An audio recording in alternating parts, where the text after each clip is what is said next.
My name's Charles Malky, biologist and plant expert with Ivy Organics, where we grow cool plants.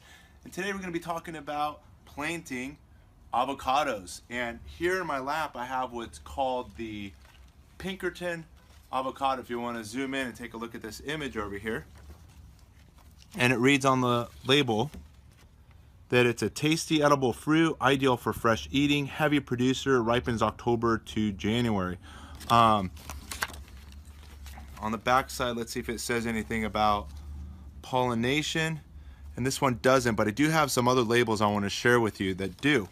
Other quick facts I want to tell you about the Pinkerton avocado, which I grabbed from CaliforniaAvocados.com, is that the Pinkerton avocado has a very small seed.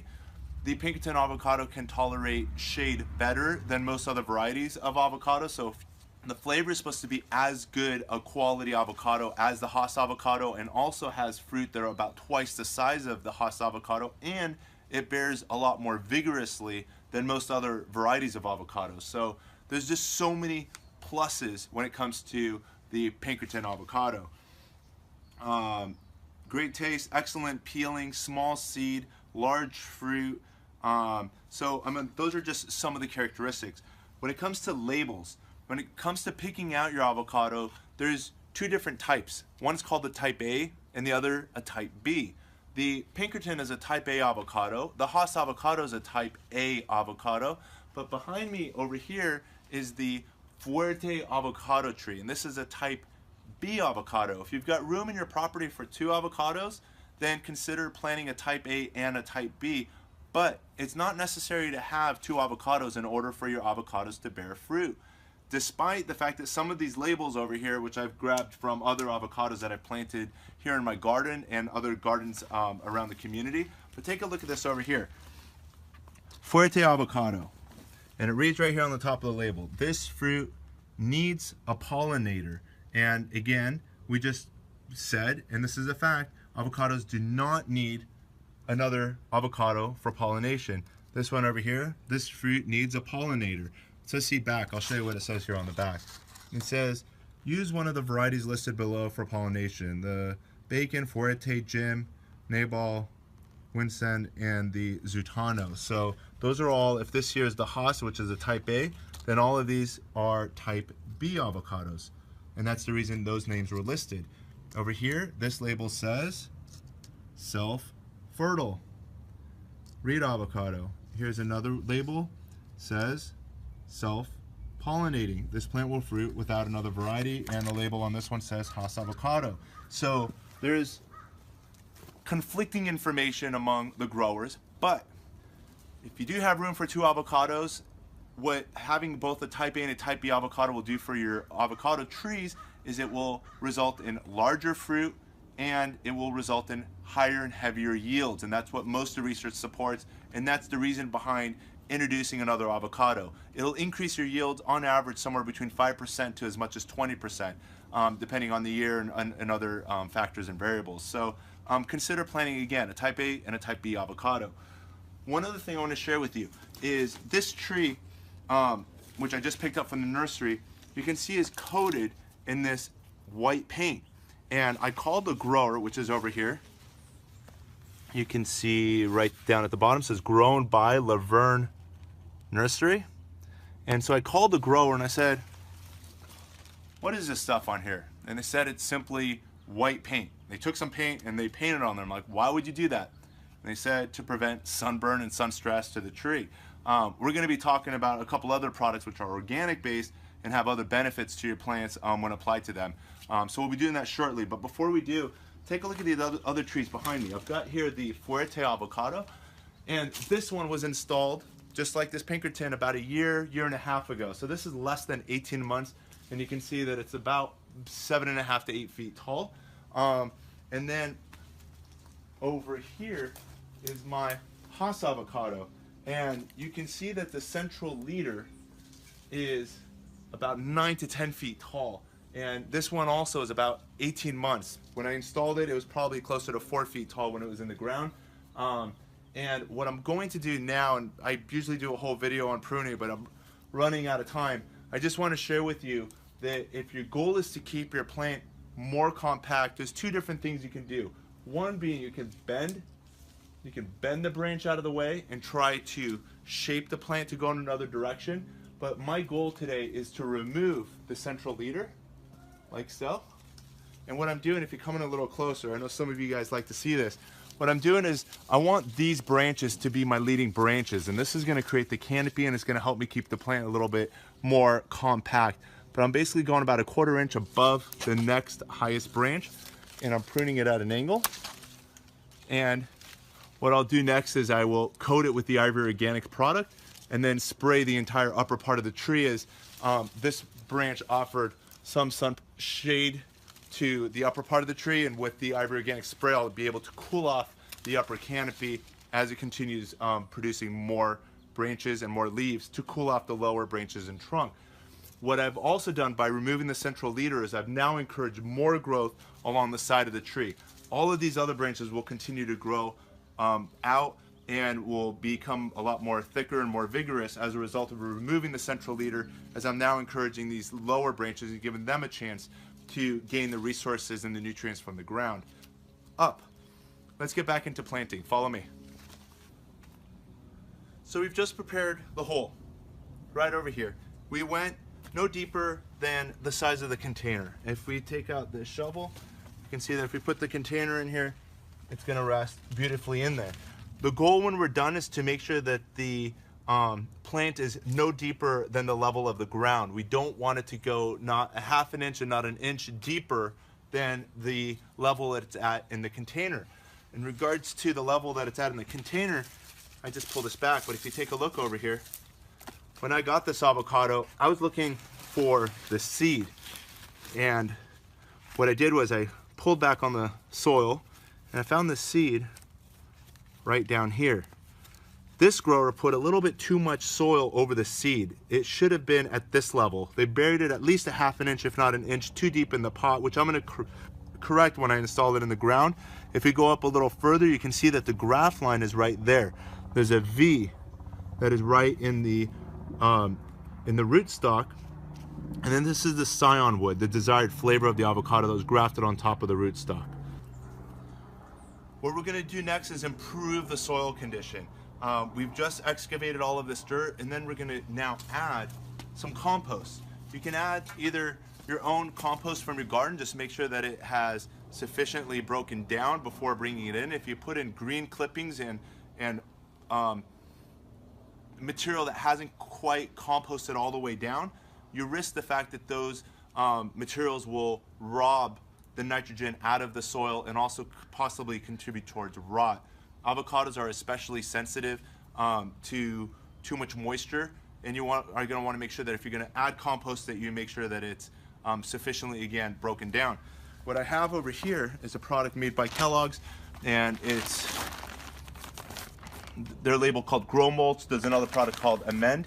Let's see what it's made out of. We can turn the ingredients over here real quick and take a look. That the ingredients are recycled forest products, arbor, fine compost dairy manure, which is probably cow manure, composted poultry manure, chickens, dehydrated poultry manure, hydrolyzed feather meal. So we're talking about chicken waste, cow waste, feather waste, recycled forest products as well, so pine needles and whatever else made its way into here. And we're just going to take some of this product, and we're just gonna put that in the hole like so.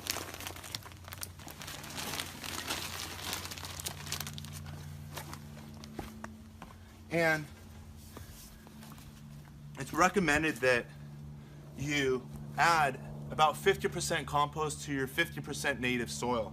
So we're just going to mix that into the native soil like so. Now that I've got all this extra soil, I'm going to take about half of it back out, and that'll be part of my backfill over here.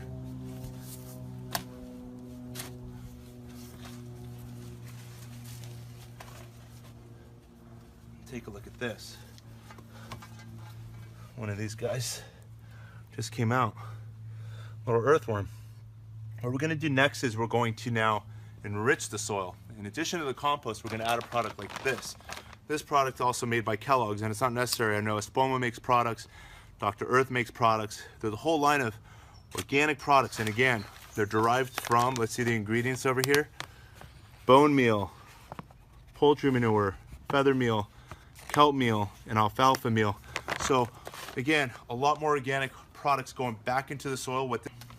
So what this is going to do is it's going to feed the earthworms, it's going to feed the beneficial bacteria, it's going to feed the nematodes, it's going to feed the beneficial fungi in the soil. We're just going to add a little bit. I would say, without even looking at the directions, about a 1/4 cup or less. We're just getting the tree started. What this is going to do is get a lot more life underneath the trees, help with the aeration underneath the plant, and now we're just going to mix that up a little bit more.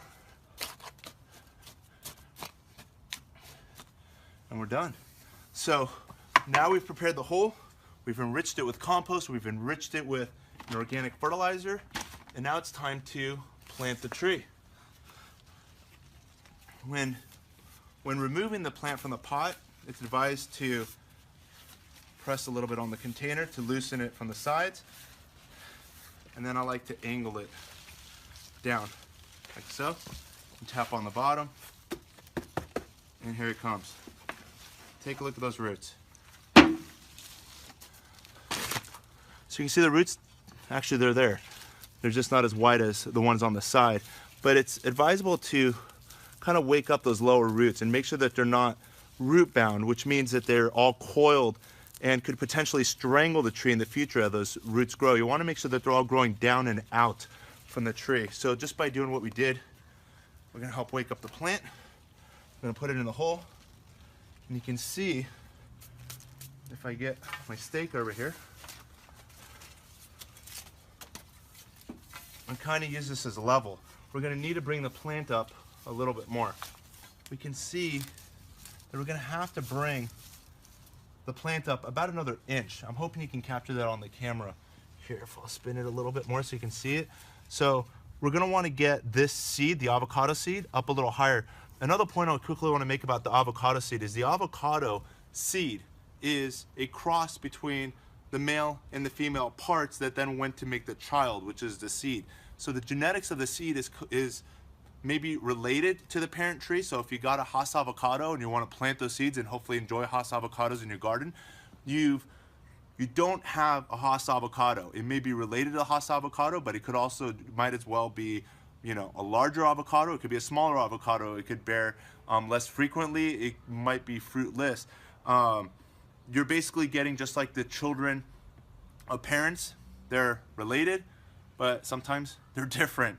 Actually, all children are different when it comes to people. So just like the Hass avocados, the genetics are always different than what the actual Hass avocado could be. I don't want to say that it's going to be better or worse, but the Hass avocado is a 1 in a million. It's the world's favorite avocado. So if you want to make sure you got a Hass avocado and you're planting Hass avocado seed, you need to graft it with the Hass avocado variety, just as we did with the Pinkerton.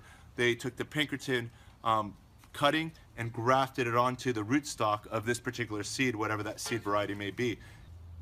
So if your goal is to have a Hass avocado, be sure to either grow your Hass avocado by air layer, and I'll show you in the link down below how you can air layer your avocado trees, as I did with a citrus tree earlier this year, or you can graft it, as was done in this situation with the Pinkerton avocado.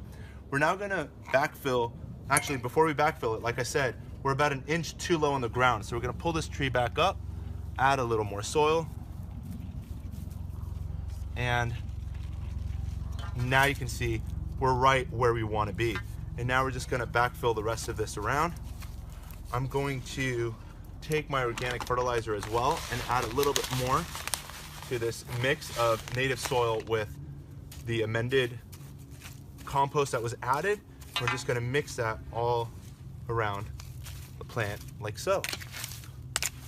I'm also going to create a berm to basically help retain the water around the tree.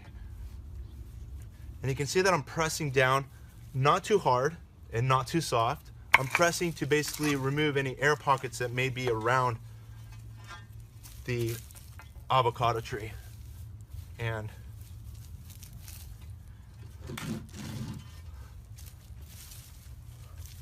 here's our berm. and we'll put our sprinkler back in place, and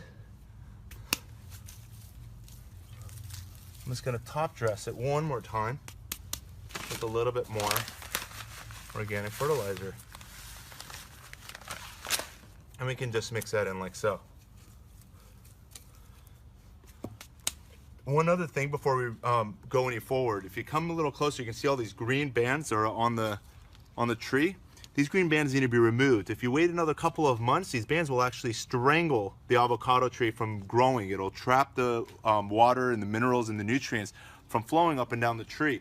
What we're going to do is remove the bands and restake the tree using our own stake. So here we go. So we're now going to remove the ties, and the next one.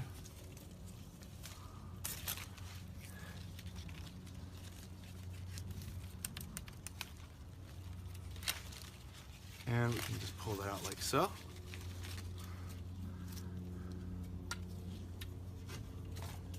You can see that without the stake, this tree is pretty wimpy. Be sure to subscribe, and I'm going to remind you guys at the end, I will do some follow-up videos so you can see how fast these trees grow. The Pinkerton avocado is one of the most vigorous of the avocado trees when it comes to growth.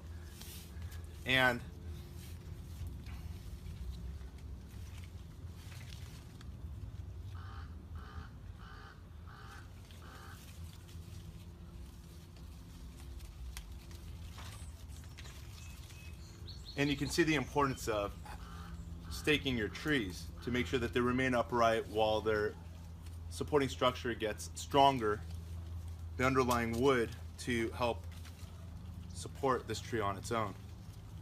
And here we go.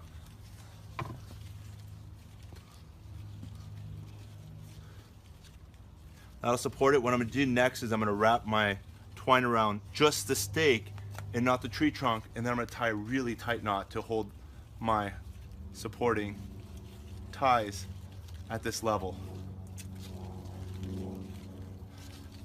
What I'm also going to do, I noticed when I picked up this avocado tree from the nursery, there was this pruned end over here. When I like pruning my branches, I like to make sure that I'm about 1/4 inch away from the next node, which is where the leaf connects to the stem. And even though this is a flower bud, ultimately this is where it's going to continue to branch and grow out of. We're not expecting any fruits in this first year, but we may allow it to fruit some next year. The goal for this year is growth. We want this plant to grow as much as possible.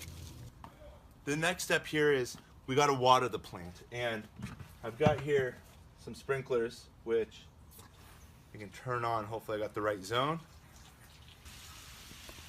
So our next step is to water the plant. I got soaked also while I was preparing the sprinklers, as you can see, but I would typically run this particular sprinkler, which is watering other trees throughout the garden as well, and I'd run it on average for about 10, 15, maybe even 20 minutes. I want to make sure that the entire circle around the plant, this entire berm, is full of water. To expedite this, I'm going to use my hose here to show you, but the goal is we want to soak this entire area.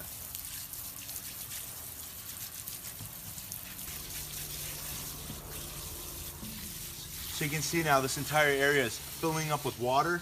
I'm just going to come back in with my hand, just make sure that the soil's filled in, all of those air pockets that may exist around this planting. And you can see that the level of the seed is still way up here. So half of it is sticking above the ground, half of it with the roots are below the ground. And by planting it at the right level, aside from root rot, which we all know about, if you actually if you plant your plant too deep, you also risk another phenomenon called stem rot, and that's where the stem begins to rot because it's too low on the ground. The roots are meant to be in the ground, the stems are meant to be above the ground, so make sure you get that right. The last step here, let's turn off the water now.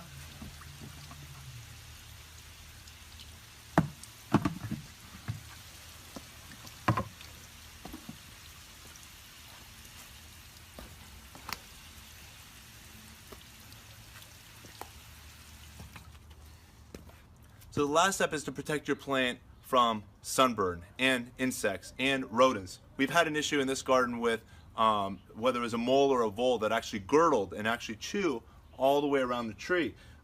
This product here, if you want to come in a little closer, reads, Ivory Organic, a 3-in-1 plant guard, protection against damaging sunburn and insects and rodents for uses on your roses, fruit and nut trees, ornamental trees and shrubs. And it's a non-toxic, environmentally safe and organic product. And it's now registered material for use in organic agriculture as well. If you take a look over here, it says, let me wipe that off here. It says, protects newly installed plants and trees, as we did today, but also shields pruned and damaged surfaces as well. When you go to prune your plants, or if there's any tears in the bark, you can coat it with this product, which has, in addition to the protective paint layer, it also has 7 natural oils, which include castor oil, and cinnamon oil, and clove oil, and cedarwood oil, and garlic oil, and peppermint oil, and rosemary oil. All natural oils that all offer plants defense.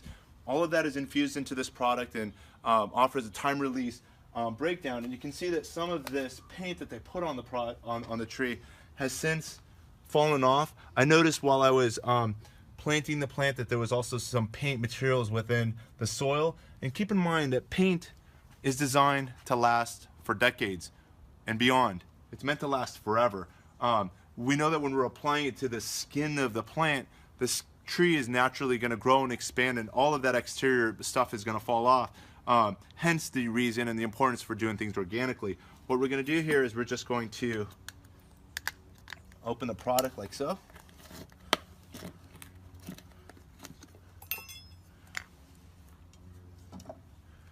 And I already mixed this before the video. You can see this is color white. It's also available in green and brown. And now we're just going to coat the surfaces with the Ivory Organics 3-in-1 plant guard. You can go all the way down, like so. What you can also do, if you don't want to mix this product, which comes as a paint powder and an oil vial, you can also get it ready to go. This here is also Ivory Organics 3-in-1 plant guard spray on trunk, branches, and leaves. The sun is not here yet, but when it does, it'll be protected. And we can just shake it and spray it, like so. And I'll have you zoom in a second. I don't want you to get any of this mist on yourself, but you'll see that it's now got a nice organic layer of organic sunblock. Check this out, come in a little closer. You can see the little white droplets all over the plant leaves. And now it's got a coat of Ivory Organics to protect it from sunburn, which is one of the main stresses that kill avocado trees. So when the sun comes by later on this afternoon, we know that this guy will be safe. If you've enjoyed this video, be sure to like it. And most importantly, by subscribing below, you'll be connected to all the other educational gardening videos that we put on average once a month. Thanks again for watching, and happy gardening.